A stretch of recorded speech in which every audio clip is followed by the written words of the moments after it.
Oh, this is looking pretty dire for our hero. This doesn't look good. This doesn't look good. Oh, no. What's that blinking light mean? Drop kick! Oh, shit, babe! 5, 4, 3, 2, 1.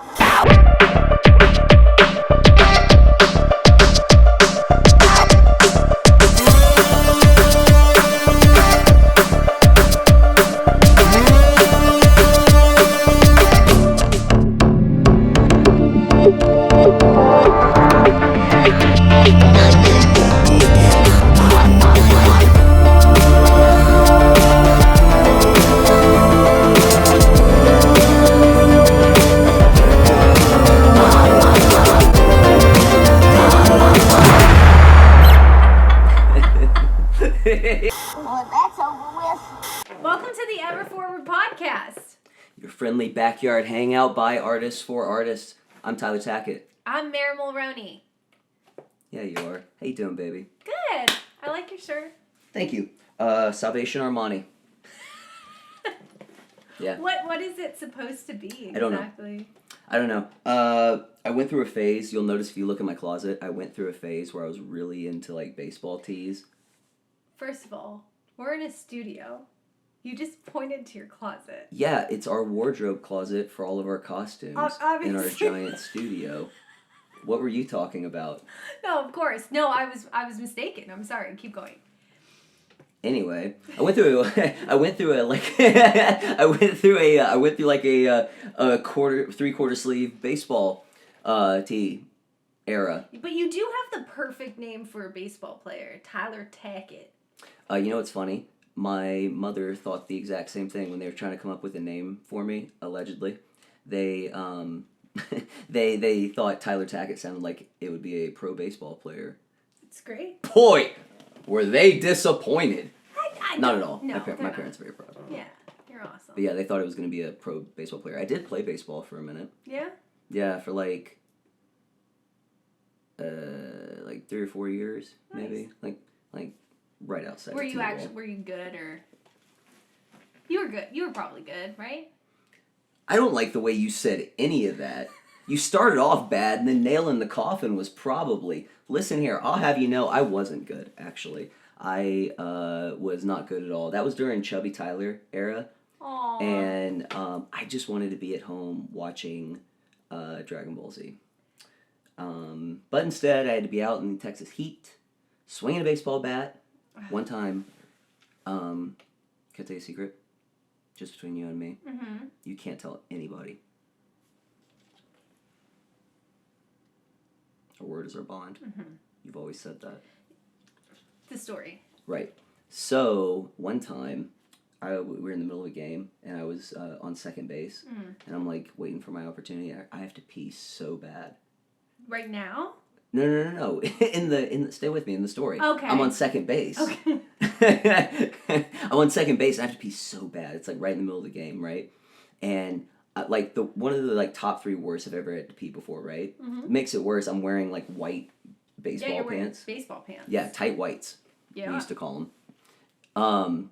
Anyway, long story short, peed my pants right there at second base. No. Yeah. Not one of my proudest moments. I peed my pants in church one time. Really? Actually, I used to pee my pants a lot. I had like very, very bad bladder control. Yeah, I peed my pants a lot. I would get really nervous and get like panic attacks and just pee my pants. Oh no. Yeah, but like I mean like not like in school like that, but like it'd be times like if we were rough housing or something or like. It's a good defense. Yeah, I guess. Yeah. But I was supposed to read. Also, funny that I became an actor because horrific stage fright. I don't have stage fright anymore, but You know what's funny though? That's not that uncommon. I feel like you hear that from a lot of people. I was watching a YouTube video today with like an influencer guy who's been doing this for forever and talks in front of the camera all the time, does it very like vlog style kind of stuff. And he was actually talking about how he has stage fright. Yeah. It's a weird thing. I think it's what makes you really good at talking to people is like being able to like emote and kind of feel, and not just like there's certain people who they don't have a problem going up on stage, but there's no connection with an audience. Yeah. I know a couple people like that.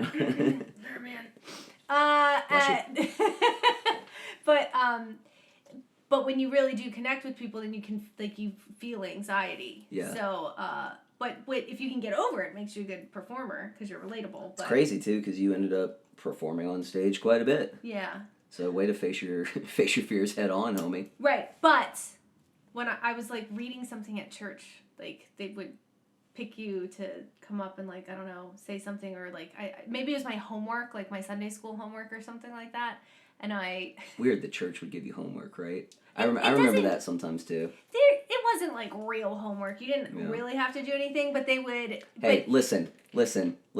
That was just regular homework. Oh yeah, I guess. I hated don't know. homework, man. I did too. Who didn't? But yeah, they asked me to come up, and I got so nervous, and I peed a little bit, not like a lot, but like a little bit in the pew, and I was like, now I gotta fucking walk up there. So I did this weird thing with like my hands behind my back, like acting like I was all like prim and proper, and I had my little paper behind me, and I just like walked up like that. In my mind's eye, I imagine like an older couple as you're walking, like, oh, look at her standing so proper. She's so graceful. The pastors were right behind me, and I knew, and I was like, well, they're pastors, they can't say anything. So I had to like remove the paper, and I think I had like a little piss mark back there. Probably. Is that where that nickname came from? Little piss mark? Yeah, you said that was gonna be like your first rapper name or something. Piss mark Marquis, yeah. That's.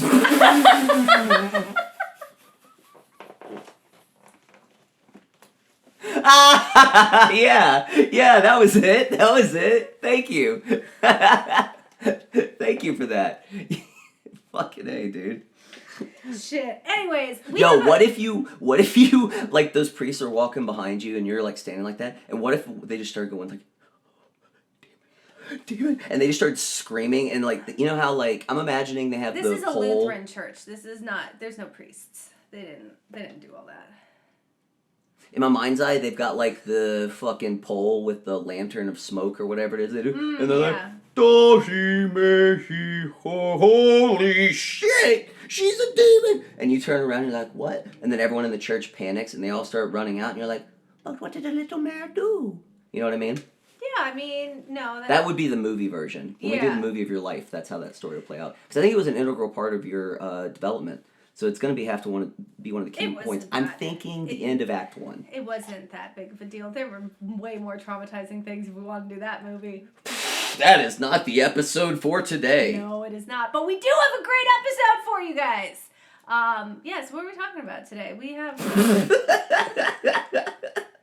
We've got, what? I'm serious. It is a good episode. We thought about it. We talked about it. We did. We actually went into this with a little bit more of a plan than normal. Yeah, we did. We were like, okay, so what do you want to talk about? Look at us. We're growing. Hey. Look at us.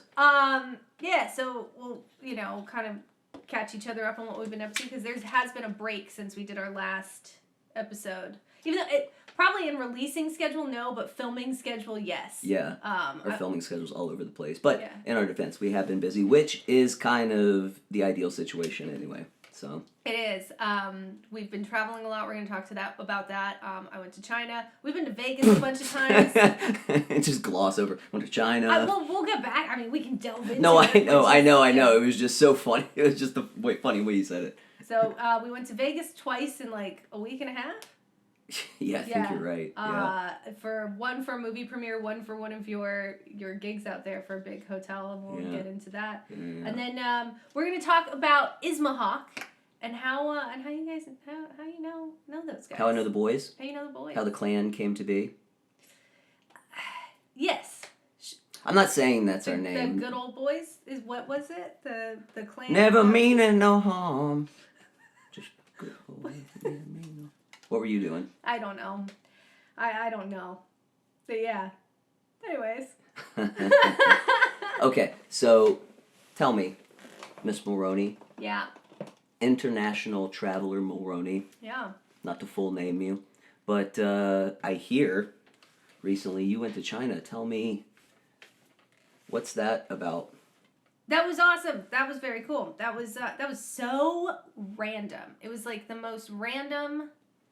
You were there for it. I mean, you didn't go, but you were there for the phone call. No, I didn't. It's funny you bring that up. I always wanted to go to China.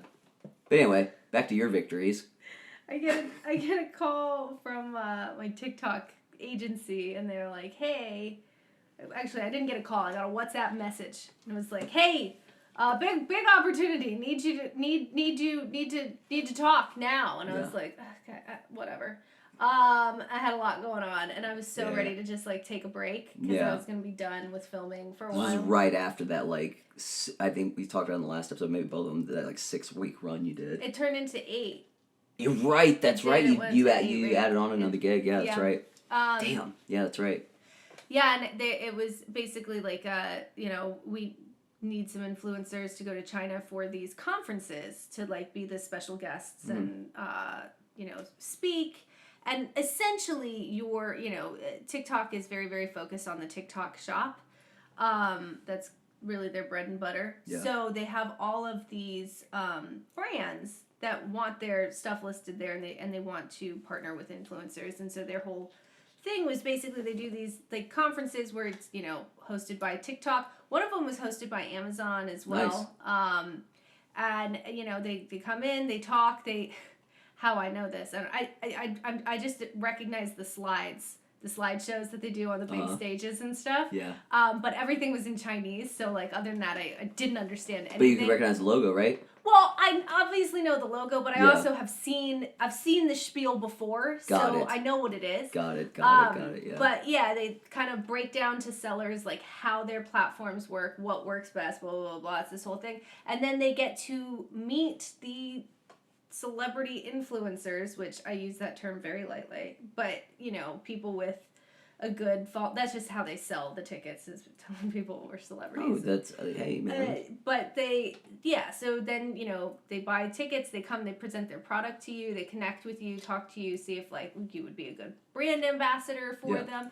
They take pictures and stuff, and you have like a booth. It was very strange because, like, I didn't really know what to expect. I was nervous as hell. Well, dude, if I remember correctly, you got the call on, like, a Saturday. Like, the initial offer, like, on a Saturday. And then Monday, the gig was confirmed. Tuesday, you were on a plane to China. And you've never been to China before. And you were only going to be there, like, collectively traveling was, what, like, 5 days? Mm-hmm. Like, there back, because all the time switching back and forth. But really, as far as being at the convention and like on the clock, day and a half? 2.5 days. 2.5 days. 2.5 days, yeah. Okay. But barely long enough to like get your bearings. You didn't get to explore much. Where did you stay? I flew into Guangzhou or Shenzhen. Sorry. Whoo! I was having a panic attack in my brain right there. I flew into... Why?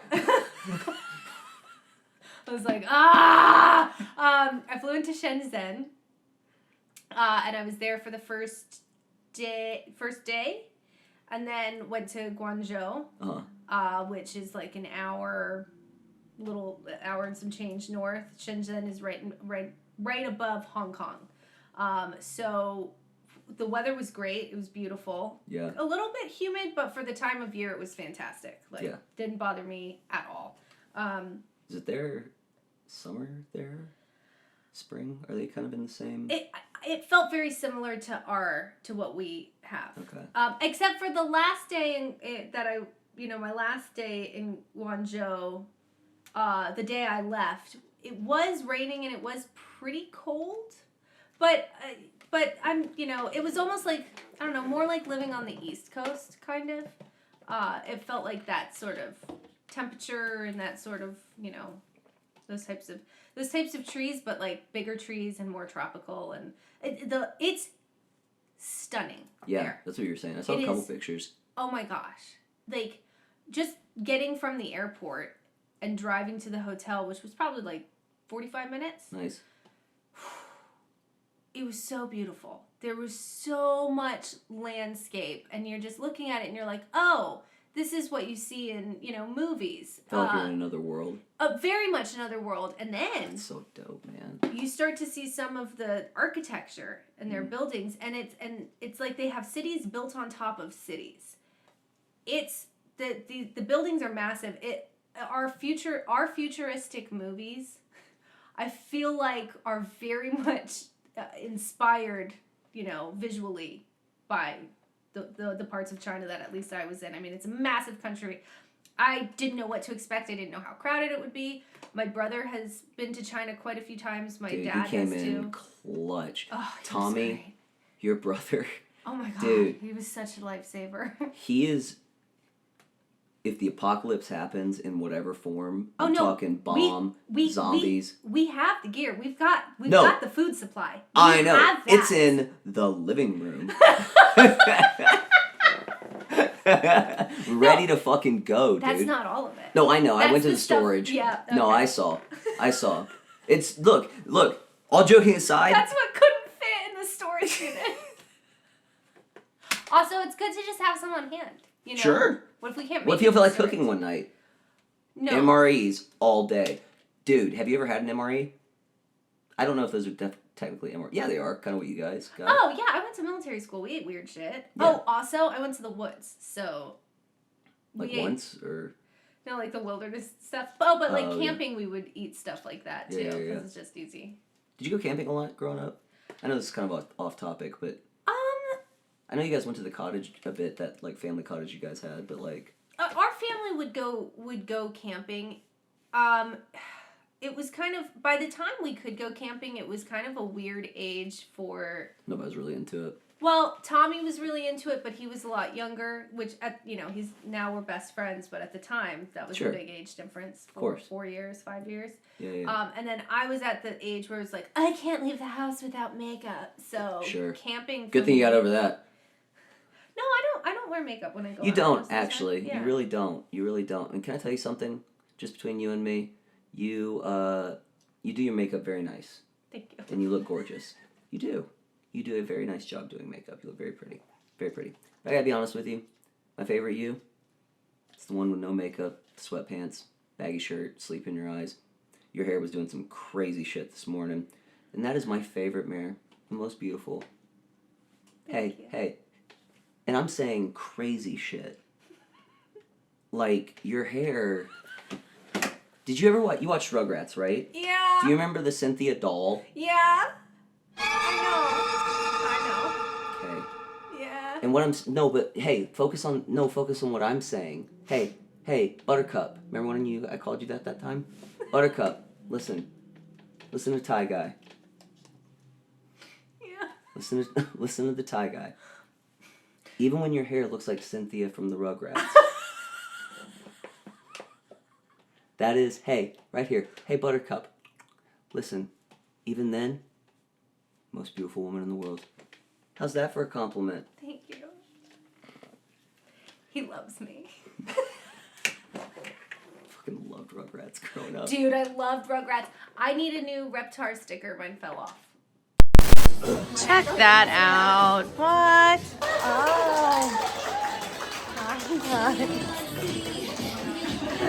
Oh, do we have entrance music? What's happening here? So nice. It's the China Yaka. Woo! This is the office that me and Poma always work. Oh, I just burped.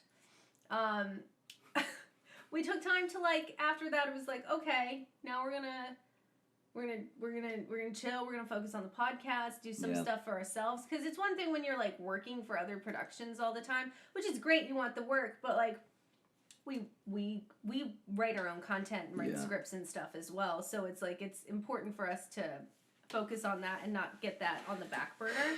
Yeah, it's easy for people, whether it's in this or in any job. I had this conversation with a 9 to 5.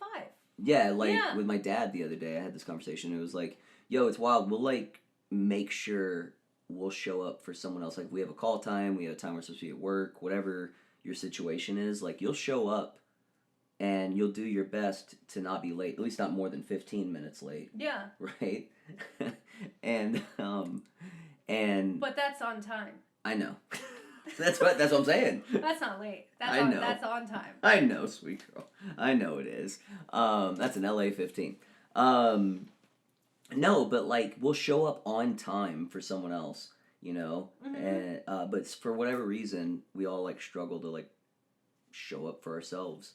you know, Well, like just dedicate time. I find that all the time with like writing or even like finding time to train and like martial arts training or anything like that. It's such an important part of your job, but it's hard to make time for yourself sometimes. Well, that's kind of funny enough. You know, you joke about the, you know, last episode I talked about the whole like, if I'm late, like you're gonna have to fucking deal with it, right? Yeah, that's right. Yeah, you did. But and you know, out of context, that doesn't sound good. But if you understand kind of what I'm saying, I'm not late for every production, and but there are certain ones that I will be fucking late for.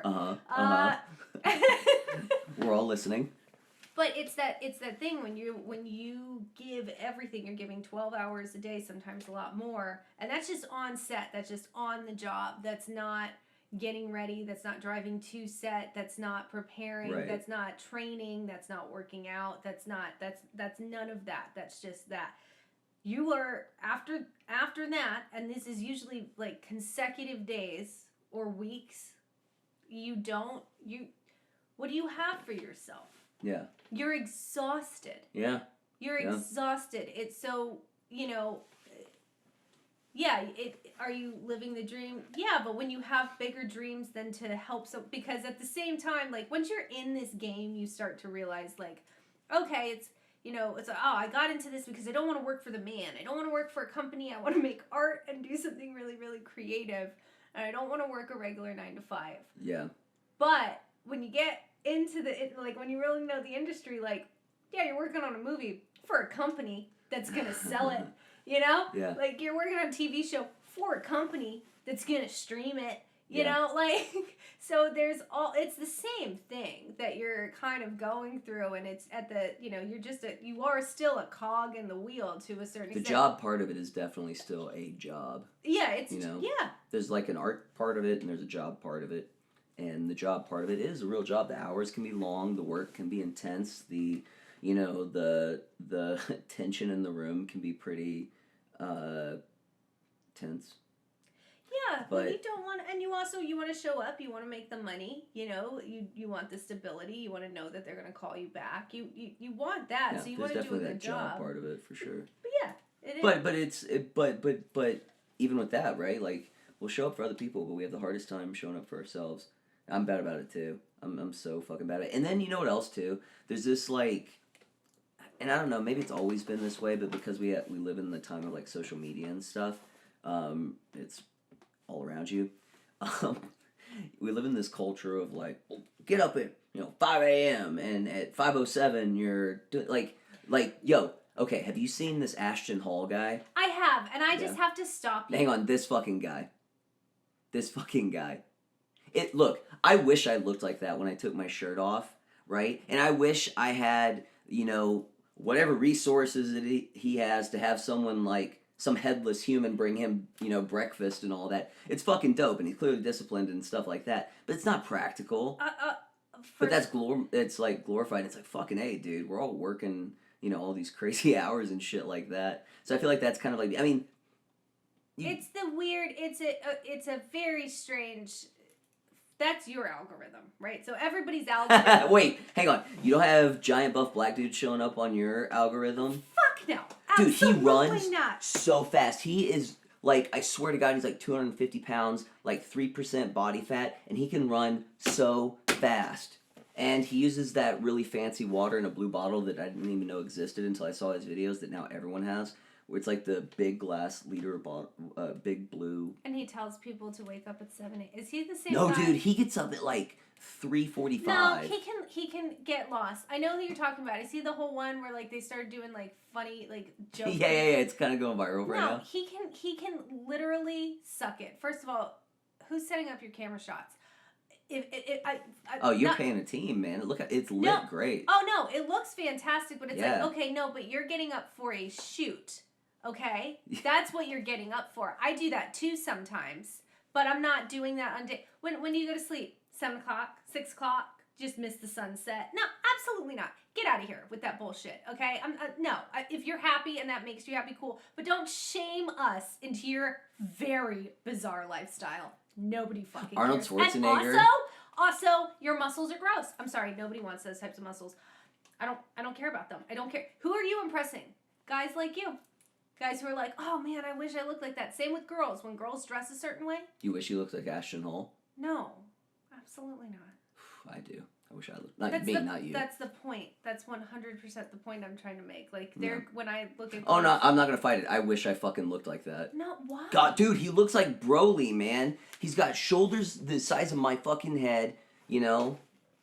I don't care. He looks like he can punch really hard. He looks like he could go Super Saiyan. He looks like if like some shit was going down, he's gonna be resistant at first, like, I promised myself never again. And then but like the people are screaming, they need him, right? So he's like, and he takes off his Ashton Hall glasses and pulls down his Ashton Hall tie and opens his shirt to show his perfect Ashton Hall pecs, right? And then he digs his Ashton Hall feet into the Ashton Hall concrete, and then he goes Super Saiyan like only Ashton Hall could, right? I don't know what color his aura is. You would think yellow, but I don't know.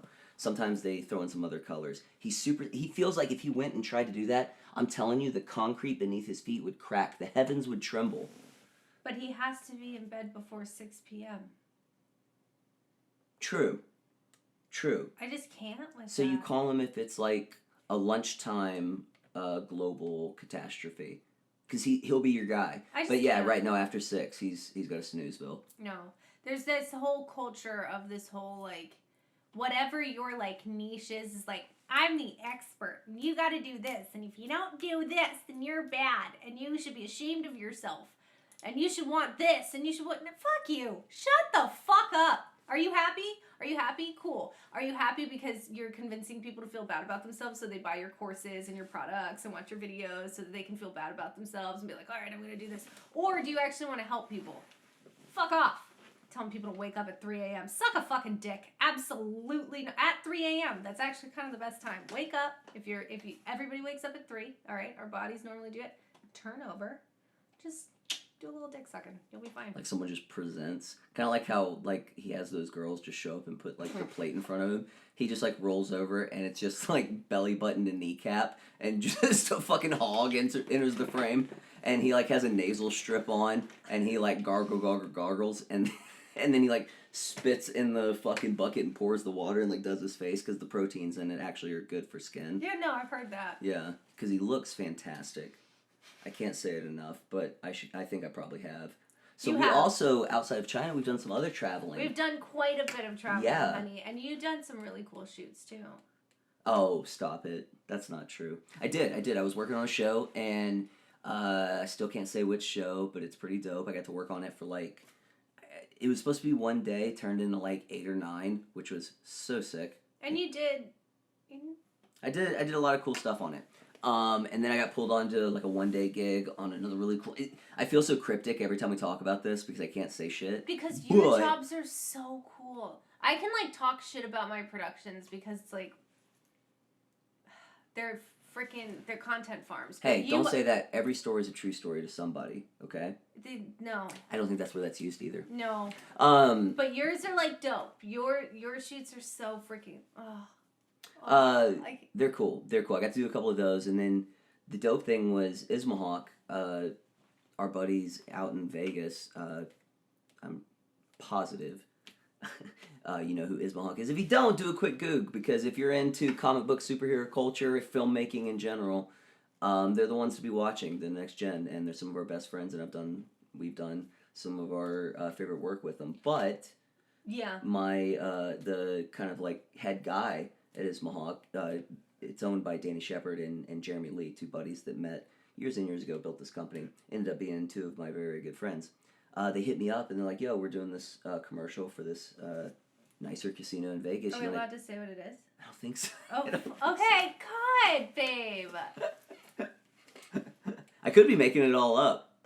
But either way, we got to stay there, which was that really was nice. the thing. Yeah, so we got to stay. Because we looked at prices and like the next week, and we're like, because we went to Vegas like twice. I had to go twice. Yeah. The next time we went, I looked at prices there, and I was like, not on our dime. Nope. That will be a company expense. Yeah, no shit. It was fun, dude. They covered a room for us, put us up. We got to drive out. I mean, but it was so quick. It was kind of like the China gig. It was supposed to be longer. But then That- you got the called other thing came for, up. Yeah. So we had to We had to skedaddle. skedaddle. Dude, we went from, I think we drove out on like a Sunday. The shoot was Monday. And then Monday night we had to drive back. Because I had to be on set on the other shoot at like 7:30 in the morning. Oh my gosh, I felt so bad for you. Yeah. Dude, we shot all day. And it was dope. It was so dope. It was me and the boys. Anytime we get together and shoot anything, like, that's my dream. Like, all I want to do is pay my bills, doing what makes me happy with the people that I love the most. Yeah, your buddies. Like, they're- that's and IsmaHAWK just is- in general, though. They're That's all I'm looking for. cream of the crop too. Like when it comes to professionalism, when it comes to talent, when it comes to like what you're gonna get as an end result. Yeah, they're the pros. They look like Marvel films. They really will show them some. They're of your great. stuff. They're great. They're great. So it was really dope to shoot with them and stuff. But yeah, we had to we shot till like 8 or 9 p.m. and then came back, grabbed some dinner, and then you and I hopped in the car and we had to drive all the way back to LA, which is like 4.5 hours. Yeah. Almost 5 if you count in like gas station and potty breaks. Yeah. And tiny bladder Tackett has to make quite a few potty breaks. But it was also it was late and you need to get stop just to walk around. To, Oh, dude! stay At one awake. point, we had to stop and I had to get out and just jump by the car. Yeah. You know, I'm punching my leg. I want to say that I did offer to drive. I want everyone to know this. I offered. You did. I offered to drive. You did. He's never gonna let that happen. Honestly, driving I think helps me pass the time. Or if I'm just sitting there, You could sleep. That was the point. Was so that you I'm not could gonna sleep while you're driving all the way in the middle of the night. We ended up getting back at 4:30 in the morning, and then I was like, "You take the bed. I'm crashing on the couch." I literally was in my clothes. No, you didn't even change. No, I was in my clothes for the next day. I laid there. I closed my eyes on the couch for a second. My alarm went off. I'd be on set at 7:30, so my alarm went off at 6. And so just Frankenstein out of my bed, like fucking Undertaker, and just sat straight up, put on my shoes, grabbed a coffee, kissed you on the forehead, and stumbled out the door. You did kiss me on the forehead. It was very sweet. But and of I was course. I felt so horrible because I heard your little alarm going off. And you're like, 'Cause I sucks to said- be him. No, because I set mine too to make sure that if yours didn't go off or you slept through it, Yeah. I would wake you up. Yeah. Because I could go back to sleep. Yeah, and sleep I appreciate and that. You couldn't. So Dude, I knew if I came in here and I got all snugged up next to you and it was the room, I mean at my apartment, not in our studio. I knew that if I got all snugged up, dude, I was done for. I was coma status. I wasn't gonna get up. But yeah. it was still really fun. Got to do a couple shoots, and then literally a week or so later, we had to bop back over to Vegas for another special event. And actually, we've been thinking,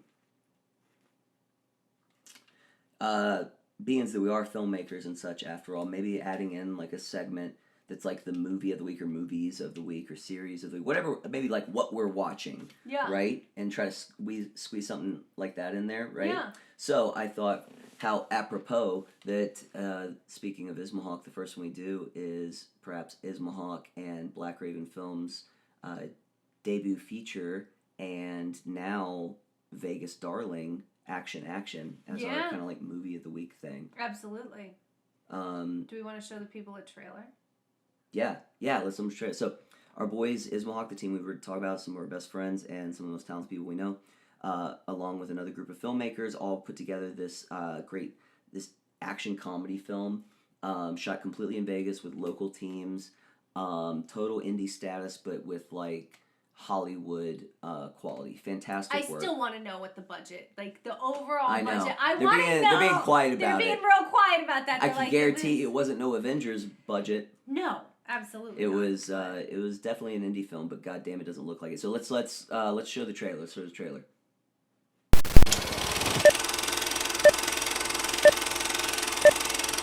That is not what I was expecting. It's different. What'd you find? Whole lot of questions. What's this? That is a bomb. You think the cops did it? Oh shit, it's the cops! There's more to it than you know. You're not gonna kill me, are you? Benny, we're friends. Some of my best friends wanna kill me. You know that breaking and entering is illegal, right?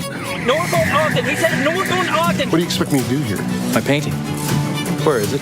Freeze! It's gone. They're not picking up the phones. They're not picking up the radio. This whole thing's gone to shit. But that means you have a problem. You still owe me a painting. What do you need me to do? How's your poker face? Someone's tying up loose ends. The Lion of Shangri-La. Who else wanted the painting?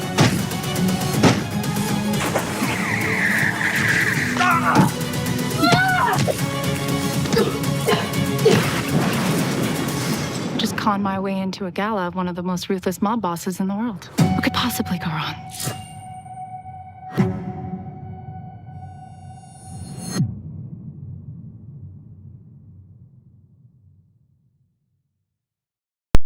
Do my feet look big in these, or do they look small in them? These are yours. I've stolen them. So, We're back. isn't that sick? Dude, they did such... I was like, okay, I know they're really good with special effects, so I was like, there's multiple, like, I guess you haven't had a chance to really see them flex, right? Because you worked with them on Placid Park, but that was like 3 of the team. They were, You know, I mean, and even you've then seen they some of were the work, impressive. But, I mean, I've seen their work. I saw your Nightwing. No, I saw it, sorry. No, there's Nightwing versus Daredevil. Nightwing, but you were Daredevil. For Death Battle. Yeah, and I saw Winter Soldier, Red Hood. Yeah. Yeah. And those are amazing. Those are really, really, really good. Yeah. So we'll show you guys those in a little bit. We'll do a reaction actually. Yeah. But I haven't watched we'll... them in a minute. But first things first, IsmaHAWK, they fucking crushed it, man. Look, so let me give you guys kind of a breakdown of what we experienced here. You have to understand, like, me personally, I've known Danny and Jer and the team for over like a decade, right? We came up together in kind of like the indie film circuit and like the YouTube space kind of thing when that was first like really popping off, right? You were doing Dragon Ball Z at the same time that they were doing their Nightwing series. Correct. Right? Yeah. Okay. So that's they were both really big on YouTube, but like not mainstream. They both did really well. It was kind of like the first kind of intro into like this this like kind of fan film sort of thing, taking like unowned IP or like already owned IP and then making like a fan film from it, but doing it in a very high quality cinematic way. Our teams, Robot Underdog with Dragon Ball and then IsmaHAWK with the Nightwing series kind of were coming up around the same time, right? So we kind of came up together, and very early in that time, we all met each other and started working together on things like Death Battle and commercials here or there. But the whole time, like, the amount of times Danny and I, Danny Shepard, co-founder of IsmaHAWK, one of my best friends, the amount of conversations, hours and hours that he and I have had about, like, our dreams and where we want to take it and, like, these chess moves we want to make and having, you know, many like late night talks about like just sometimes just random spinning ideas and just all this kind of stuff. And so to have this history with people and to watch them grind and how hard they work, how talented they are, the whole team, not just Dan and Jer, but like good humans too. Yeah, which is so the best, rare, but the best, like... salt of the earth. But to see these guys like get to a point where they're in their hometown, right? They're all born and raised in Vegas.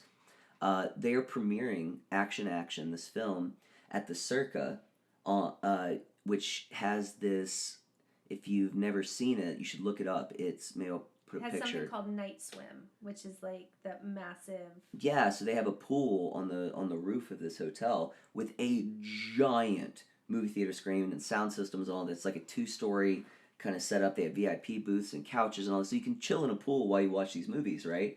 So they got to premiere this film there. They set the whole thing up. They sold whole place sold out. It was like 750 plus in attendance, and that's just like the official count. There were plenty of people that like brought extras and stuff people in and things like that.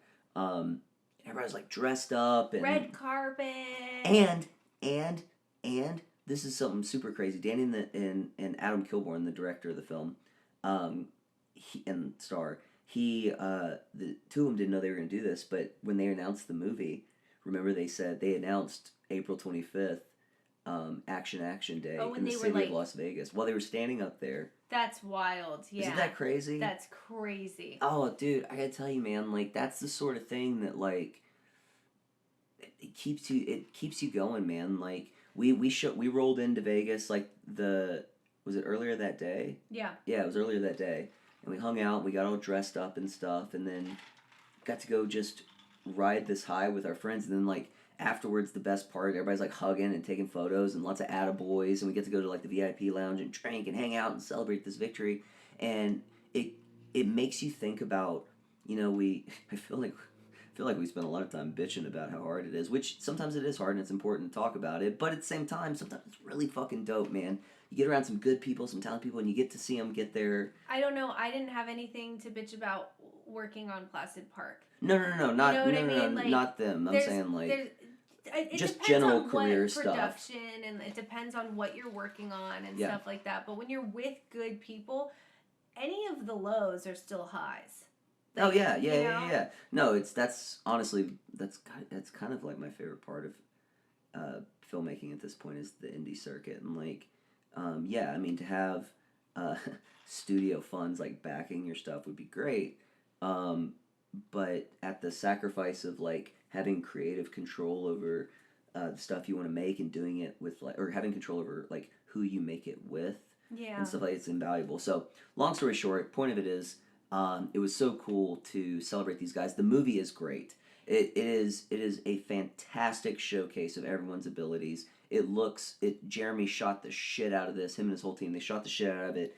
You know, Danny and Adam together directed it great. The moments of like comedy hit great. There's moments of action.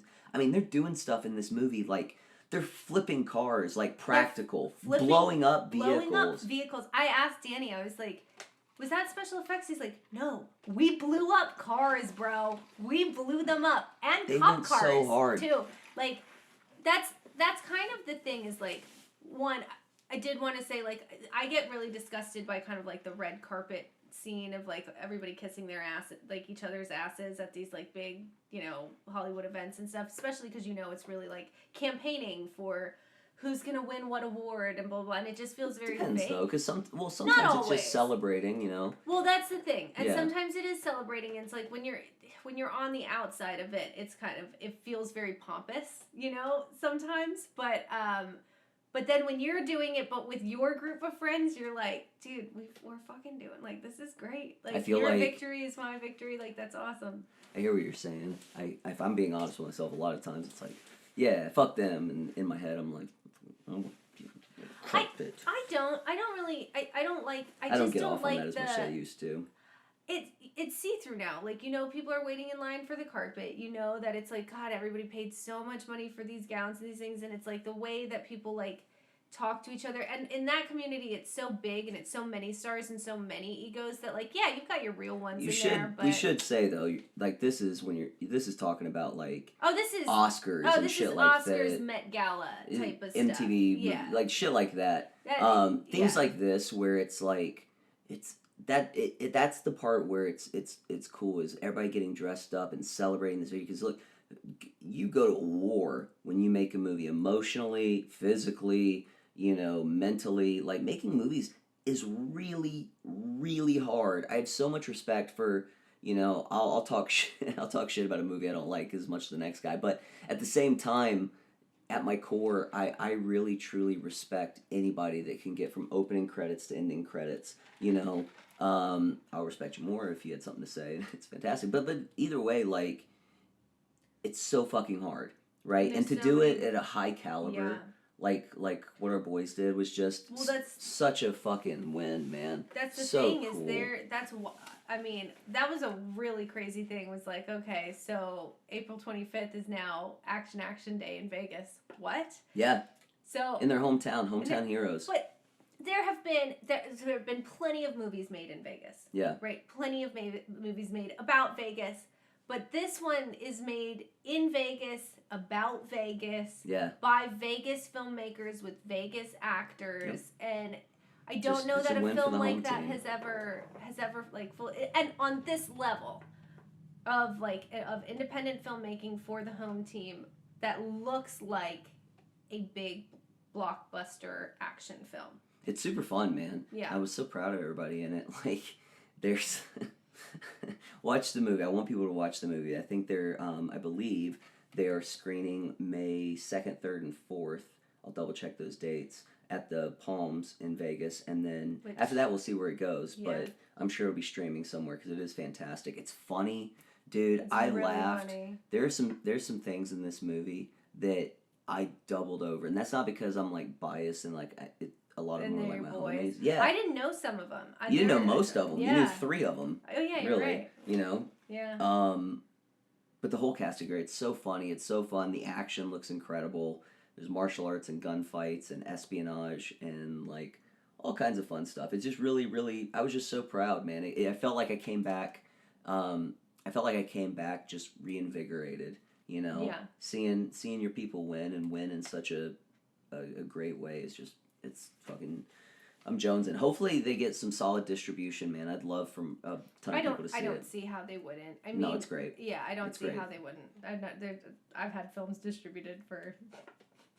Oh, same. There's probably one on that shelf that I was in. You can find. Oh, don't worry about it. Don't worry about it. We will. No. Dig into that. Speaking of watching some of your films. Yeah. Which episode would you like to watch? Let's do a reaction. Are you guys down for a reaction after action? We're down. Yeah. Okay. MaiTy says yes. Let's go. Let's do a reaction to one of your IsmaHAWK death battles. Okay. Can I pick which one? Yeah. As much as I love Nightwing, Daredevil, and I just finished Daredevil Born Again, I think we gotta do Winter Soldier, Red Hood. That one's pretty epic. Yeah. Okay. Okay, cool. Okay. I haven't watched this in a minute. I'm a little nervous. Okay. I've watched it recently because I show it off to people. Because you look really cool in it. They look really cool in it. But you'll get to... Yeah. When was this shot? 5 years ago? This was shot... we shot this the weekend that the world shut down from COVID. Oh my gosh. It was March 18th, the weekend around March 18th in 2020. So we were in this little bubble shooting our little superhero thing and having the best time. We're all like, oh, life can't be any better. And then I remember one day, I think it was like day 2 or 3,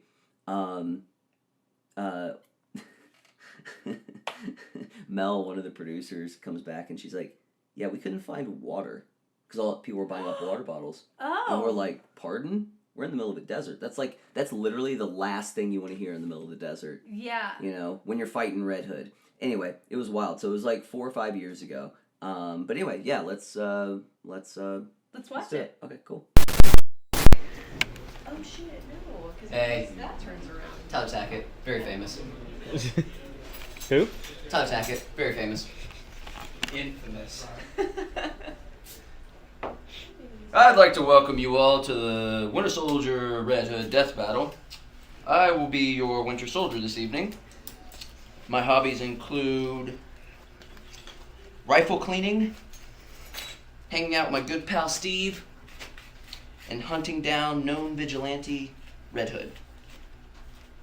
This is my knife, very sharp, used for cutting, spreading various butters.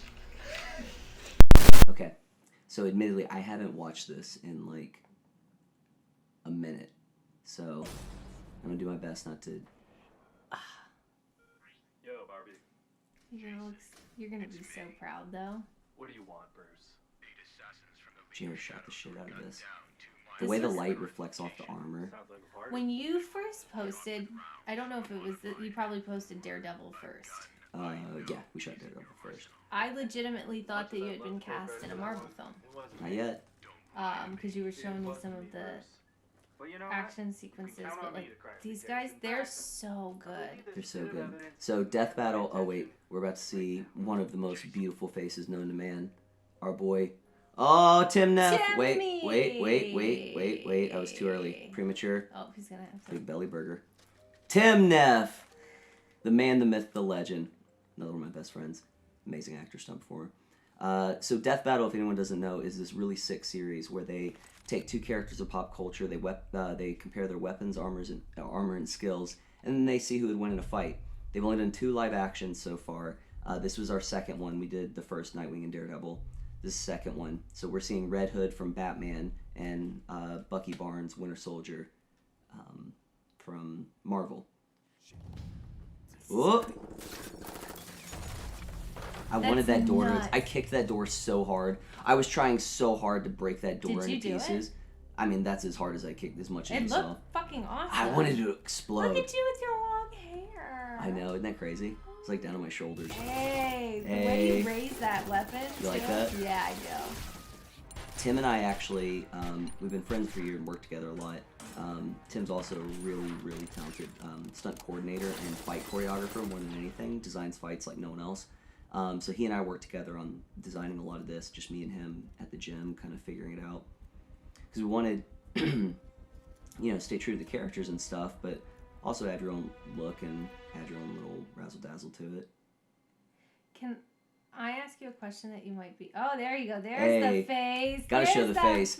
Mama didn't raise no fool. No. You gotta show the face.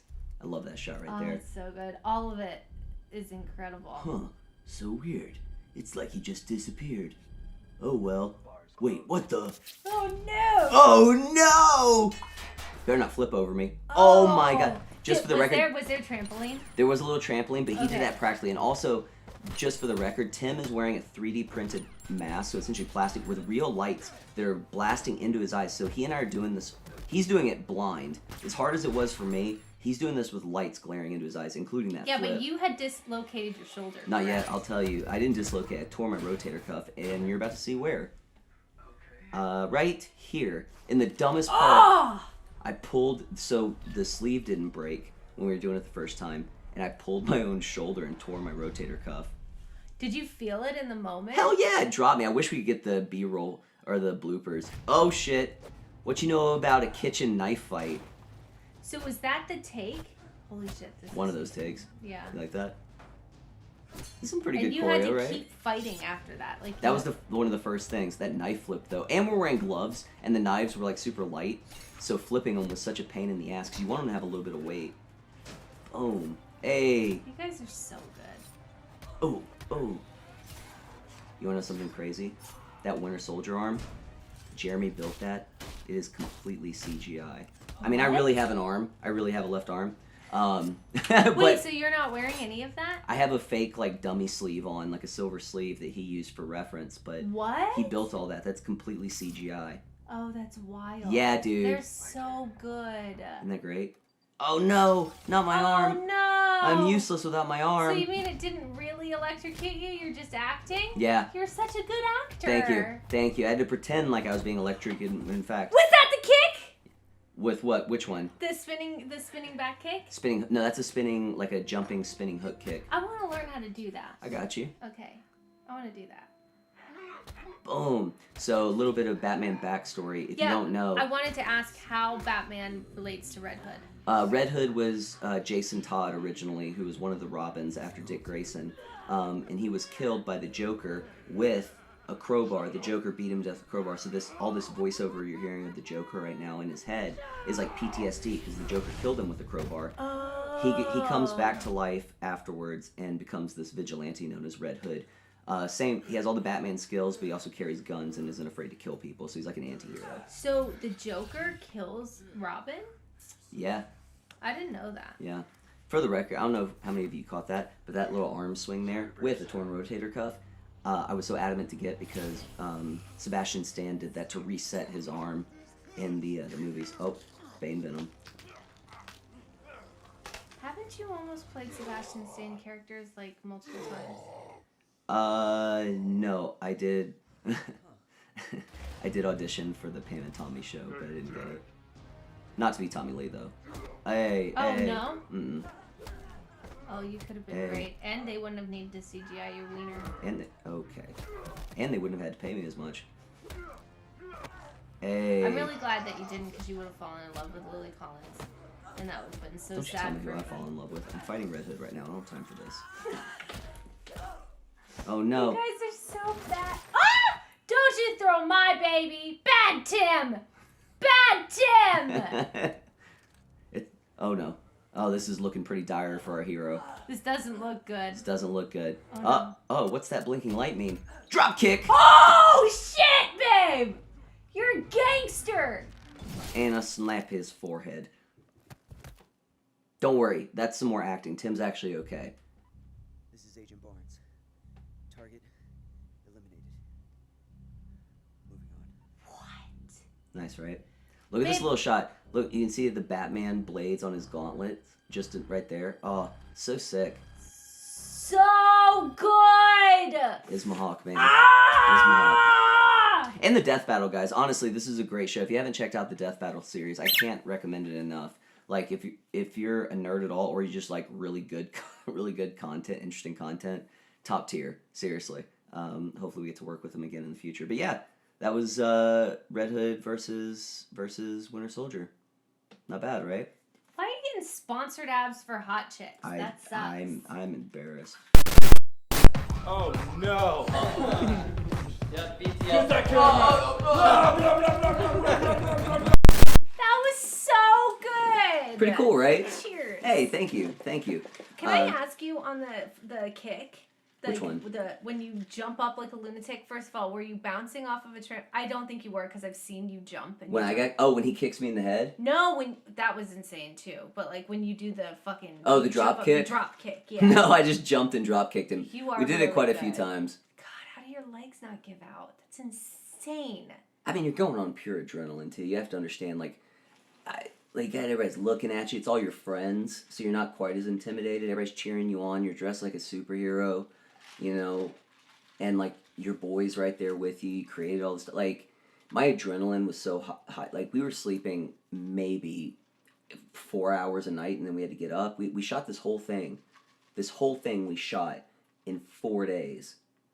Like, and it was just Tim and I, no stunt double. So we're having to drill over, and the suits are hot, and you're moving. And then when Tim gets... You're in pain, and he can't see. Didn't he do something to his thumb or his finger? He dislocated his finger. There's a shot in there where, like, he tries to punch me, and I catch him with my Winter Soldier hand, like that. But again, he can't see, right? And we're in the heat of the moment. And so he goes to punch, and I guess it's really probably kind of my fuck up more than anything.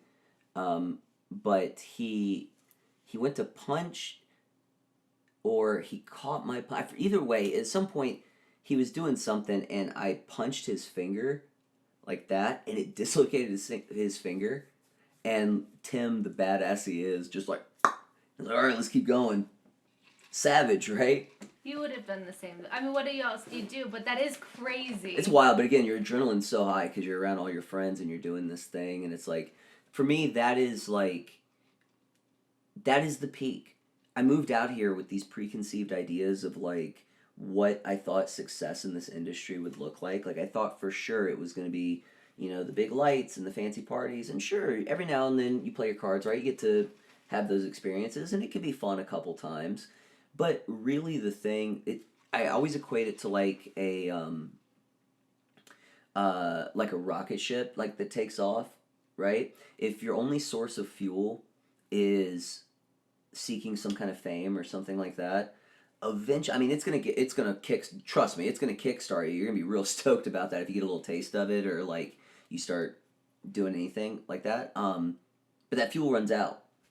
I've learned as I've gotten older that the thing that is a more sustainable fuel and in the long run more powerful fuel is doing the things that inspire me, you know, and there's nothing better than being around another group of really inspiring people who are all incredibly talented, honestly, probably more talented than you at best case scenario, because then that's who you want to be. Surround me with the people that are more talented than me, right? And like the good people I want to be like, oh man, I need to work on my this, that, or the other, because they exude that quality and they do it so gracefully. I would never have thought of that, because I don't think of the world that way. Exactly. You know, I don't see things that way, but like that, what a great idea. Right. That's the best part of what we do, right? Like, we say it every time, but it's that collaborative feeling. So I don't know, man. Like, I've worked on the really, really big ones with the really, really big names and the really good catering, and those are great. They're awesome. It's so fun, you know, and sometimes not, but it's still a wonderful like blessing and fucking just it's great. Don't get me wrong, but I am never higher than when I'm around like my people making something we're all excited about. Because after every take, you're like, oh, that was so good, or like, oh, did you do that? Like, come on, guys, we got, it's an overnight. We're running, our budget's empty. Like, you got to really band the troops together. Those are the times where it's like, okay, yeah. What do you need us to do? Like, do you want us to, do you need us to run out and get crafty? No, you need to be on set. Well, okay, but who's getting food? Like, we're making something cool here. Yeah. Or like, okay, what do you need? You need us to do our own makeup? What do you need?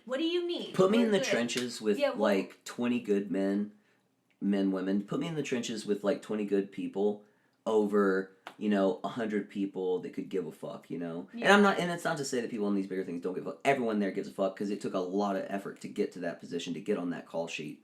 Let's not forget, no matter what department, it took a tremendous amount of effort to make it to that call sheet. No disrespect. All I'm saying is, for me, I think I am so content if I can just make enough money to not have to think about it. I think what would be ideal would probably be like in the ideal situation, which is how all of these people, like Kevin Smiths and them, have done it. And you start out making the movies with your friends, and you never stop doing that. Same with Adam Sandler. And you can and you do get eventually, when you're working with the right group of people and everybody's on the same playing field and everyone's really professional and talented, and we all have the same drive and kind of the same vision or overall goal and wants, then right place, right time, you can get those big studio deals. And because you've made these other films with your friends, the studio is like, oh, well, we want you, but we know that what comes with you comes your friends. In order to get that magic that you created here that we want, we know that we have to take, so you then rising tides, man. Rising tides raise all ships. You have a little bit of control. And what's also strange to think about, I always thought coming out here that you needed somebody, we did the whole thing about talked about, the concept of thinking someone's going to save you, right? And that's not the case, and that's not what this is, and nobody will. But I came out, not out to LA, but came into the industry at a young age, feeling very alienated from, my friends and stuff like that. And wanting to kind of just be able to join that group of cool kids who were already doing something. Yeah. And being just wanting to be accepted by them and thinking, and that's kind of the fame concept, is that you're accepted and that you're loved and these people want to work with you and hype you up and stuff. But that's not, what's crazy is when you're on this journey, you make new friends. So you didn't grow up with Danny. Danny and Jeremy went to film school together, but you had been on your journey, they were on their journey, you guys met at a certain point in time, and then you became friends and continued to work together, same with you and Tim. But then that's how you build your circle, that's how you build your crew, and then the rising tides happen. But for anybody out there who's looking to start and they're yeah, but I don't have that, you don't need to have it now. Build it. Just create. Start wherever you have to start. and you'll be able to build your family, and people will fall off. It's fine. It's okay. But yeah. Yeah. No, I mean that's the dream. That's the dream, just to build an empire around your little mini empire, or your little village of people you're inspired by, people you enjoy being around. That's a big thing, being around people that you enjoy being around for 16 hours a day, and not always stellar conditions, and with a lot of pressure and things like that. If you can find someone like Tim and I have been on numerous sets where it's the 14th, 15th hour, and we're sitting there looking at each other what the fuck is going on, but finding ways to laugh and still be but we're kind of making movies, so I guess it's still pretty sick. Same Danny and I, or Jared and I, or Summerall, Will, any of the wonderful people that I've met, or Michael or Sarah, any of the wonderful people you've met, Carlos, any of our friends that the good people you keep around you, that at that 16th, 17th hour, you're able to look at each other, laugh, remember why you wanted to do this in the first place, you know, and kind of lock back in and get the job done, you know. And it was so stellar, man. I couldn't think of a better way for us to kind of head into summer than to watch our boys really celebrate this victory. We've had some really cool victories lately. We'll go into them more maybe on the next episode, but it was just really, really inspiring. I'm so proud. If you get a chance, you're in Vegas, keep an eye out. They're screening the movie everywhere. It's worth your time. It's a lot of fun. And yeah, I think the best course of action is to leave this with just the idea of, I guess we're going to, summarize it. I would say, like, you know, surround yourself with the best people that are just as driven, just as talented, if not in perfect world, more driven, more talented, because that keeps you hustling to keep up with them. You know the certain standard, and you're always trying to encourage each other and things like that. And if you can find that in this, you'll survive, because filmmaking is a team sport, not just when you're on set, but the journey to being on set. It's a team sport. You need a village, you need a team, you need good, talented, just driven people around you. And this was a wonderful reminder of that. So I think maybe we kind of end it there. Don't forget to like, comment, share, subscribe, hit the little notification bell down at the bottom so you can stay up to date with all the videos. We're going to hopefully start dropping at a little more regular schedule. We've got some time to do it now. We have a little bit of time to do it now. We've caught our breath. You know. Also, if you know an artist who you think, if this isn't like your vibe, but if you know somebody who either has dreams of being in the arts or, you know, ambitions in that way, where if you think anything would be kind of helpful, please share this podcast with them. It would really help, like, if we had our good core audience that we could hit where, you know, what we say kind of helps, because I think it's fun to hang out and we love hanging out. But if you know somebody who needs a little voice or, you know, a little come hang out with us at Ever Forward, your friendly backyard neighborhood hangout by artists for artists. Exactly. Come hang out, man. We're all just getting by, dude. We're all just getting by. It's a wacky world out there, and I try to keep like 1 foot in the real world and 1 foot in the whimsy. You know, and that balancing act seems to work. I think you do that really well. I kind of do it professionally. Okay, all right. Well, don't look around. Let me get out of here. I'm really hungry. I'm so hungry. You so hungry? Yeah. You got anything nearby we could snack on? Something with perhaps, like, I don't know, a 4K camera, 24 frames a second, nearby.